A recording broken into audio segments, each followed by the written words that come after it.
अभी हमारे पास प्रश्न है, चित्र में समांतर चतुर्भुज ABCD के विकर्ण AC पर DN और BP ये लंब डाले गए हैं। सिद्ध करना है ट्रायंगल DCN ये सर्वांगसम है BAP के, और AN बराबर CP ये भी प्रूफ करना है।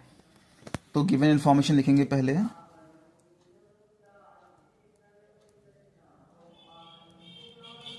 दिया है, क्या क्या दिया गया है? ABCD एक समांतर चतुर्भुज है, ये पहली इंफॉर्मेशन गिवन है। दूसरी, जो DN है ये लंब है AC पर, परपेंडिकुलर है AC पर, और जो BP है ये भी परपेंडिकुलर है AC पर, लंबवत है यानी AC पर। DN AC पर लंब है, 90 डिग्री का कोण बनाएंगे, और BP AC पर लंबवत है और ये भी 90 डिग्री का कोण बनाएंगे। 90 डिग्री का कोण बनेगा यहाँ पर दोनों जगह पर। अभी हमको ये प्रूफ करने हैं दो चीज़ें, तो सीधा प्रूफ पे आते हैं। किन त्रिभुजों के बारे में बात की जा रही है? DCN और त्रिभुज BAP, इन दो त्रिभुजों के बारे में बात की जा रही है। इन दो त्रिभुजों को सर्वांगसम दिखाने के लिए पहली चीज जो लेंगे वो है ये DC बराबर AB, DC बराबर AB। अभी रीजन आगे बताते हैं। दूसरा, ये कोण जो 90-90 के हैं बराबर हैं, इनका नाम क्या है? DNC angle DNC equal to angle BPA, ये रीजन है। तीसरा, ये वाला कोण इसके बराबर होगा, ये अल्टरनेट एंगल्स रहा, जो ये एंगल है वो इसके इक्वल है। अल्टरनेट एंगल्स हैं, हिंदी में बोलते हैं एकांतर अंतःकोण। DCN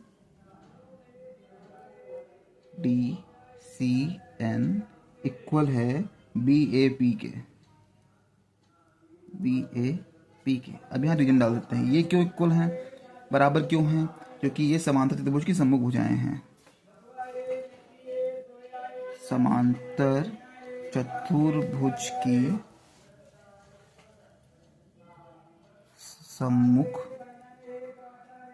भुजाएं हैं। ये क्यों इक्वल हैं? DNC 90 डिग्री कोण है।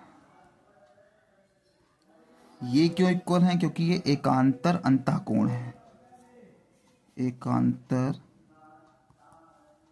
अंतःकोण है इसलिए। So by triple S side सर्वांग समता से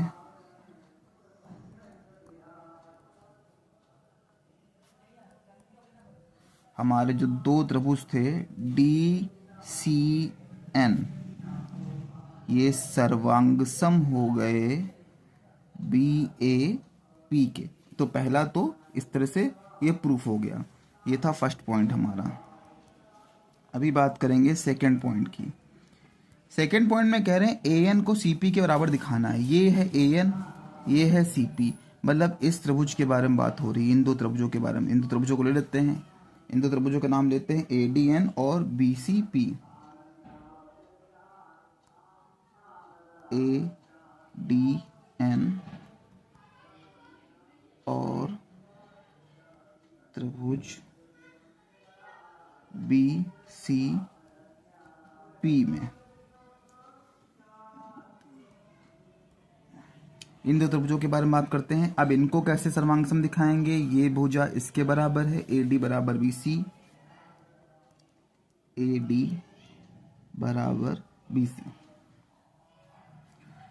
दूसरा, ये वाला कोण 90 डिग्री का है, DNA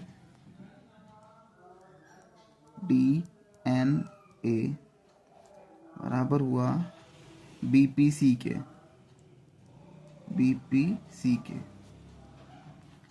DNA ये 90 डिग्री, BPC ये वाला 90 डिग्री।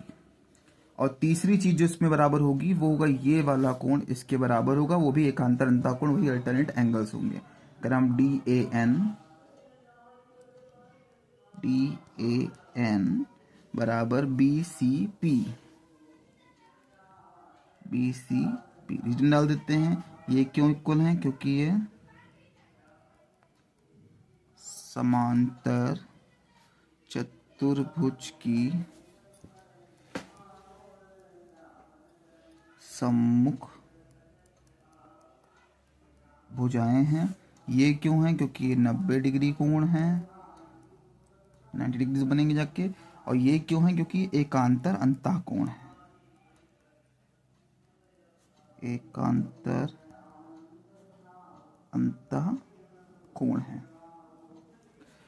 तो फिर से by triple S, side side side, भुजा भुजा भुजा से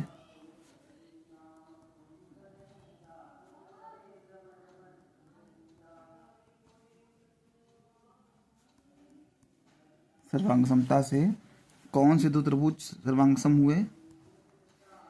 ACN ये सर्वांग सम हुए BCP के।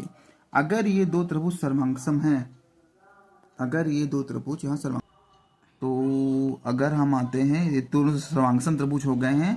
अब AN, जो ये AN है भुजा, ये इस त्रिभुज में है और CP भुजा इस त्रिभुज में है। तो हम लोग डायरेक्ट लिखेंगे AN बराबर CP। और क्या रीजन रहेगा? रीजन है सर्वांग सम त्रिभुजों के संगत भाग, सर्वांग सम